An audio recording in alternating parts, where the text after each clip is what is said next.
Welcome to the In My Opinion show with Ronald Barry Robinson and friends.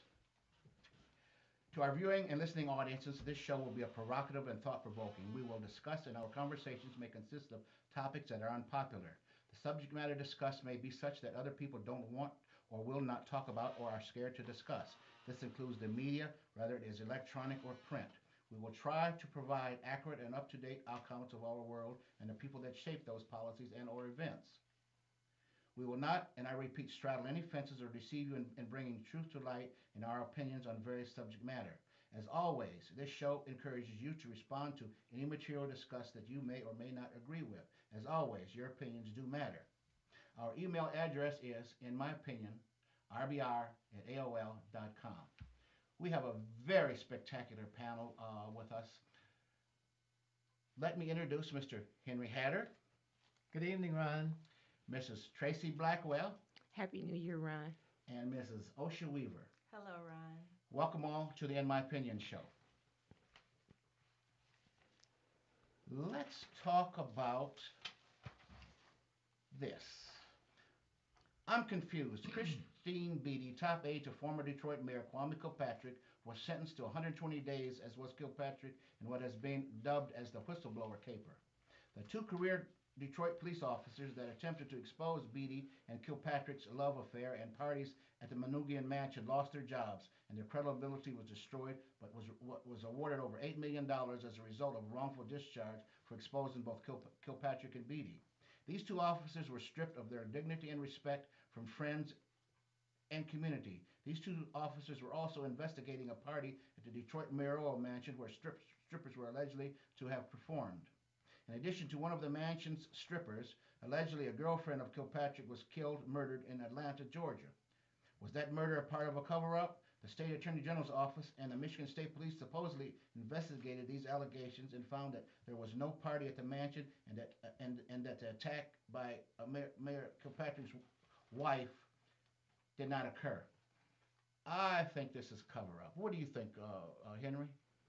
Well, Ron, I'm not familiar with all of the details of the case or the merits of the case, but I've heard allegations, and until someone steps forward and actually with some proof, some evidence that this did happen, I would still consider this speculation.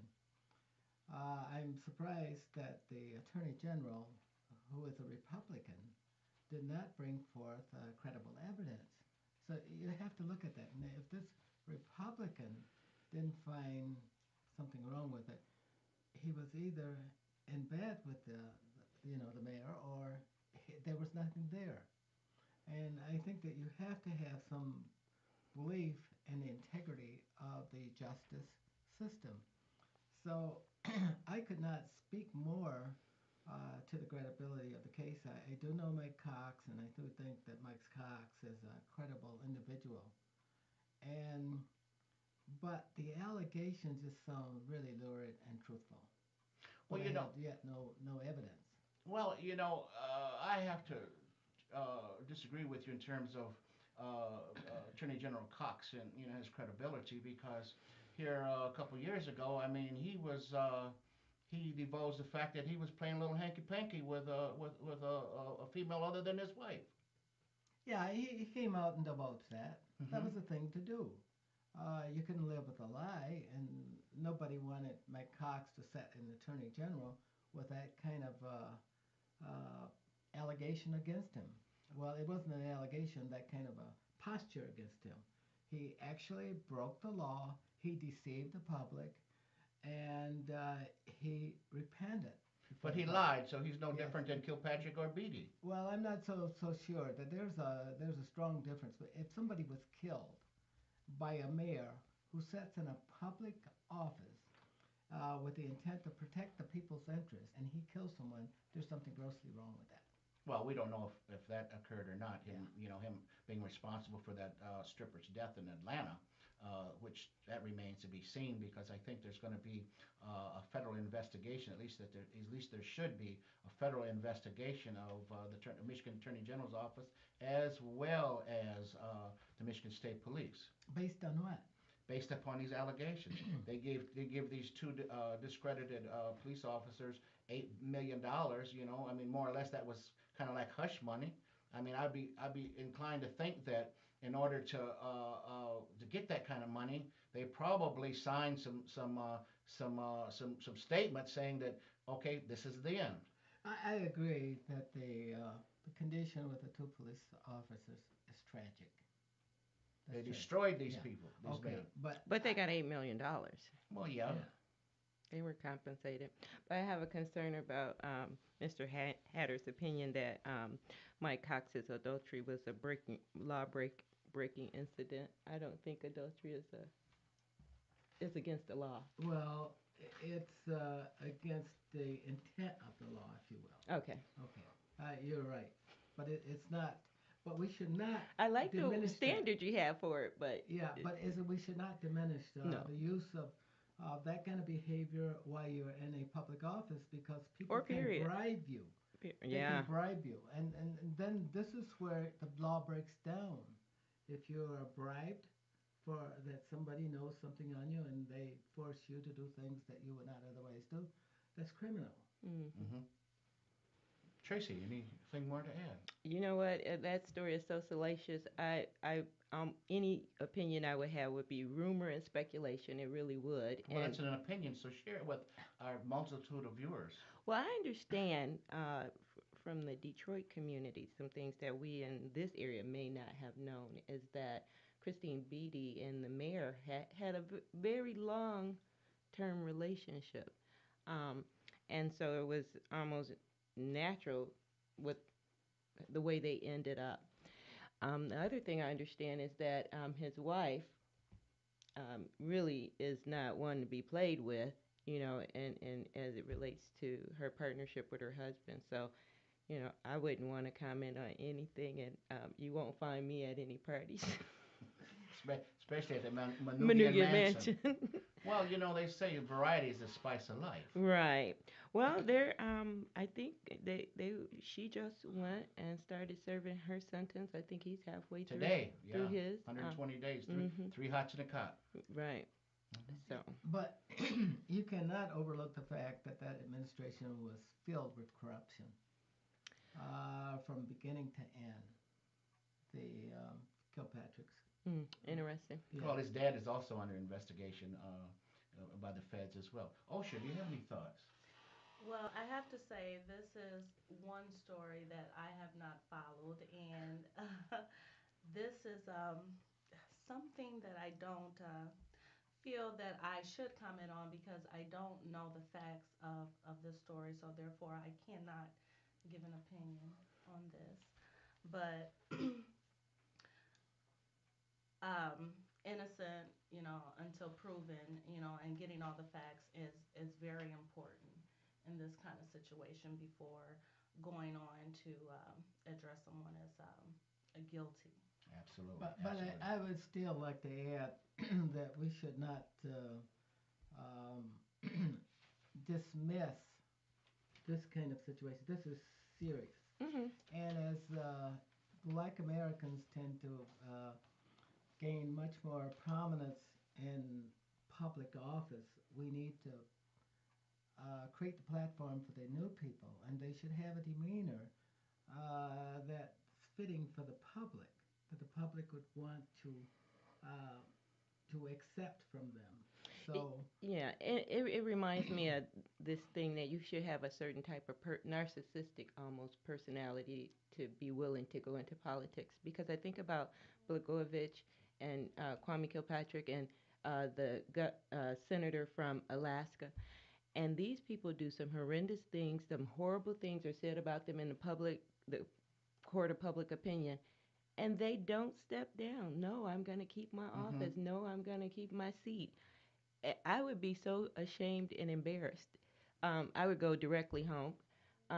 But with Kwame and having this standard of excellence that we have for our political figure, it's not there. And these people don't even have it for themselves because when they're kind of shown their errors are shown publicly, they still don't Hmm. you know unseat themselves. So that I find that fascinating. I really do. I would be so embarrassed I would not come back in public view. Well, that's why you would make an extremely good public figure. You have a set of standards, a code of ethics that most Americans can identify with. Right. We can't identify with everybody that goes Mm-hmm. into public office, and they have ulterior motives, and we can't predict that at the polls. So we have to take a chance. Mhm. And there are some really good people serving in public office. I would say eh, more than average that are good and intend to do well while they're in a public office and honor their positions as spouses, Mm-hmm. whether they're men or women, and they honor the public trust that the public gives to them while they're there. And so we need to never forget those. It's unfortunately we live in a democracy, and in a democracy you're held innocent until you're found guilty, and there is the quagmire there. You know, you have to go through a litany of things to find out whether you are going to be proven guilty or Mhm. not. And there's Mhm. so many loopholes to it.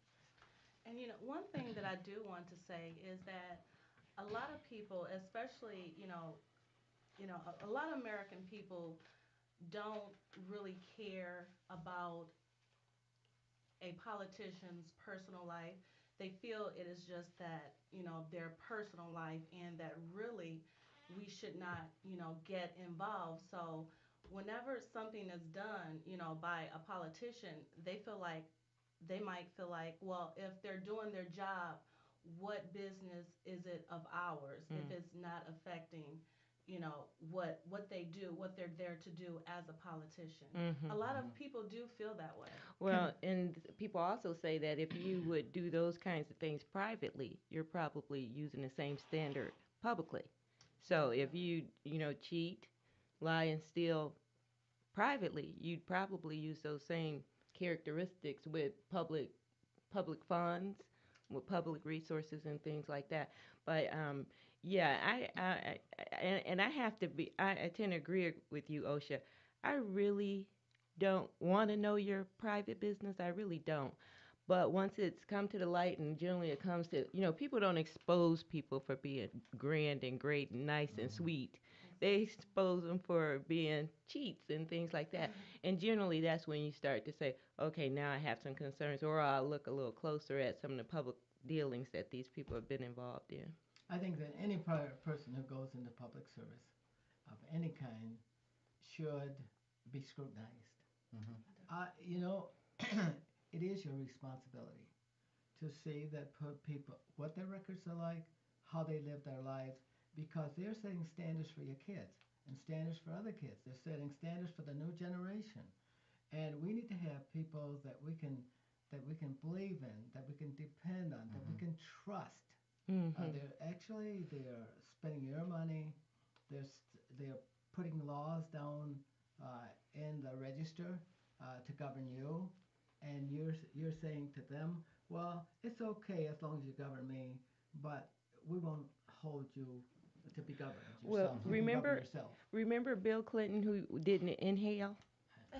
When we start looking at the generations and what generations experience, we talked about this previously with the young people and the tattoos.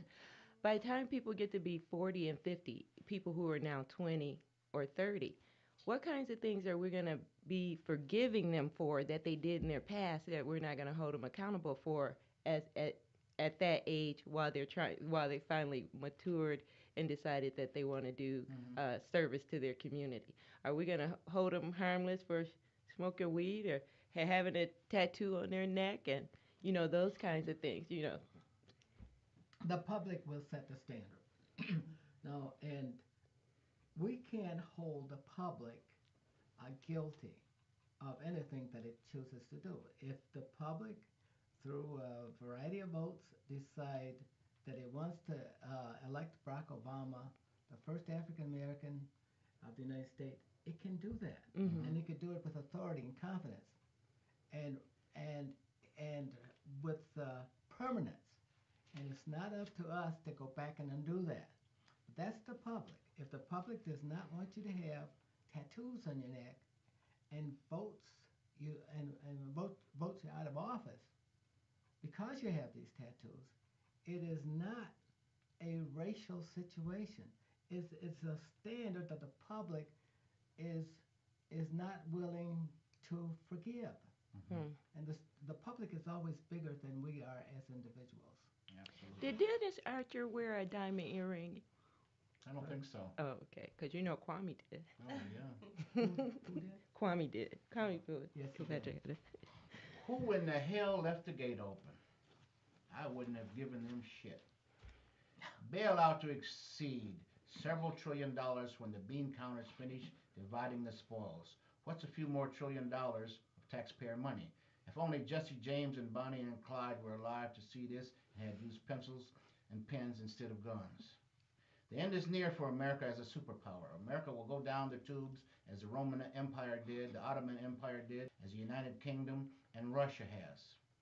America has mortgaged her soul to China and the new emerging super and to China, the new emerging superpower. In fact, according to reliable sources, China owns trillions in American real estate, and the United States is in debt to China for loans totaling tens of trillions of dollars.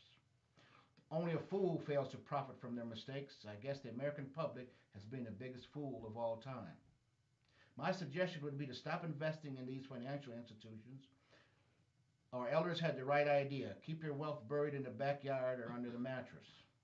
In my opinion, buy gold and diamonds and then bury them in hopefully a safe place, because if you put them in a safety deposit box, that financial institution will probably go insolvent, and then you're again left out in the cold.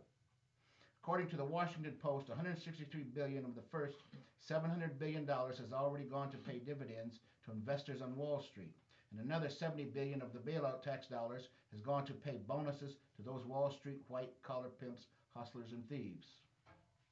To add insult to injury, more billions have gone to Bear Stearns, AIG, Morgan Stanley, Lehman Brothers, Bank of America, and a host of other for profit financial institutions. Nothing has trickled down to the everyday American. Now we have a dude named Madoff that stole $50 billion and has ruined millions. Of all these billions for the thieves and Ponzi brokers of Wall Street that have destroyed this nation's economic system, where were the government regulators, the Security and Exchange Commissioners? Henry, what is your feeling on these this situation, which is terrible for the American public, as far as as far as the world economy is concerned too, because that old saying is, when America coughs, the rest of the world catches a cold. Well, Ron, you've done the criticism for me, and I don't need to go back to that because they are wrong. What they did is exactly as you say that they did. They stole from the public. They stole from people like us. Those are people at the top and people who invested in homes that they know that they couldn't pay for. And I think that we're talking about Freddie Mac and Fannie Mae, right? Those are the loan groups that we're talking about. And Freddie Mae is, I believe, the national loan um, group that was created within Congress to loan monies to uh, institutions Mm-hmm. for business and for other reasons. And Freddie Mac was the federal loan arm that was created within Congress, and it was operated by private enterprise and self-regulated to some degree. So if you give that kind of latitude without bounds to institutions or individuals, you set them up for failure. This is what Congress did when they created that. They gave them no oversight. They stole directly from the American people with Congress setting, looking over them. What a sad situation that was. And then, who has to pay for these losses? Mm-hmm. Somebody won, somebody gained something, and many people lost. Okay, and who has to pay for them? It's the American taxpayer. So what they will do is go in, the government will guarantee loans. They will take and tax future loan guarantees, just like a TIF, tax increment financing, and all of that for the future. And they will put that burden on the new generation. And this country will get poorer and poorer as a result of that. And it's I think it's a very sad situation to have allowed that to happen. Now, I used to be a free enterpriser, 100%, but I am no longer uh, thrilled about free enterprise unregulated. I think that all businesses, all individuals need oversight. They need government oversight.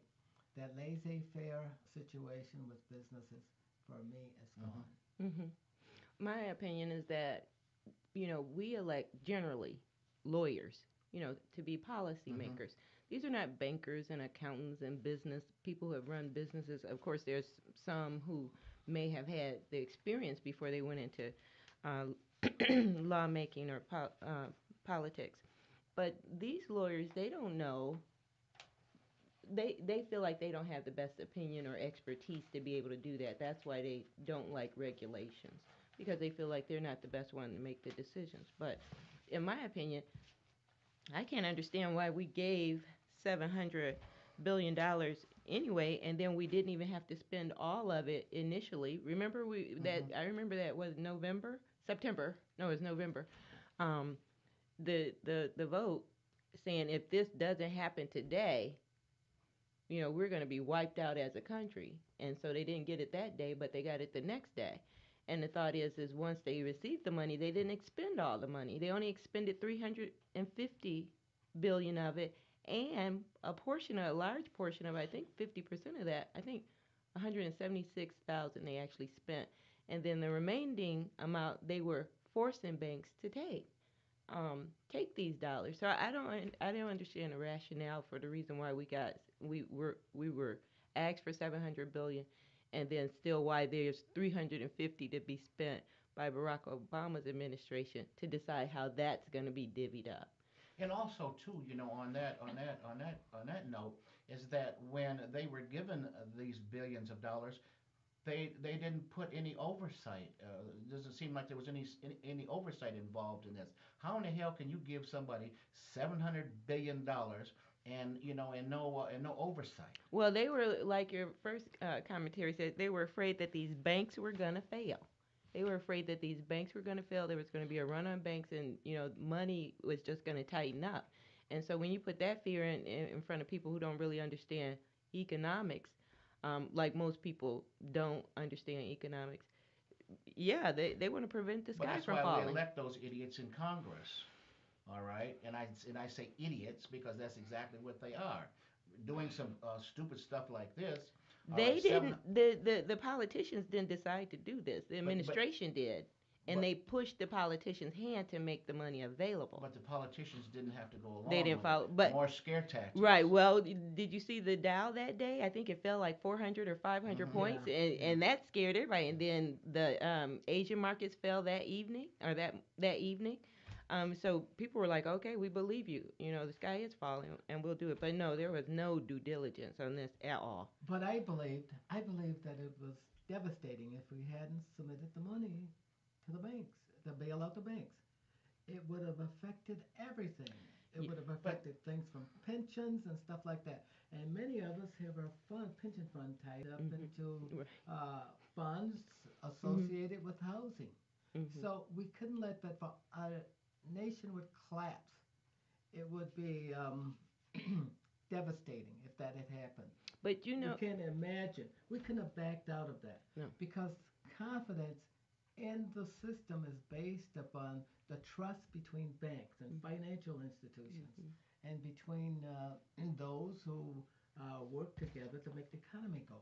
Mhm. yeah, but Henry, 163 billion, according to the Washington Post, went for investor dividends. Another $70 billion went to pay bonuses. That's got nothing to do with the trickle down There wasn't shit to. I mean, because they took the first almost wiped out the first $350 billion On that kind of thing, on right? that kind of thing. Hmm. All right. But you don't know the details of what was obligated. If you had obligated money to investors for years, you're obligated to pay. Right. If, Well, if here's Yeah, you the. didn't but have to like take care of your what debt. they do in Europe, Hmm. they, if there's a loan made, all right, the government gets theirs first before any of that bullshit occurs. All Yeah, right. I think that's the plan with our 700 billion as well. But the thought is kind of what Henry is saying, is that if you buy a house that is a percentage only, I can't remember the name of it, when you only pay interest only home loan, um, all that extra money that belongs to the bank. If you don't pay your mortgage, they don't have money to pay benefits or for whatever the bonuses and things like that. So when they get this extra money in from the taxpayer, that's one of their line item or business expenses. So nobody said I couldn't use it. So You're of talking course I'm about a gonna use it bridge there. loan. You're talking about the bridge. Yeah, yeah. Bridge. Yeah. At this time, I want to thank this wonderful panel and our new co-host, Miss Osha Weaver. Our thanks goes out to the Flint Inquirer newspaper, educating, enlightening, and empowering the community. Email at ronparker599msn.com. Thanks goes out to Pages Bookstore. Their email address is pagesbookstore at sbcglobal.net. Our sincere thanks goes out to Mr. Steve Myers and John Wilson of the Flint Radio, FlintRadio.com. But most importantly, the In My Opinion show owes you, the listening and viewing audience, a big thank you for your support, because without you, this show would not be possible. This is Ronald Barry Robinson and friends saying for the In My Opinion show. Until next time, stay focused.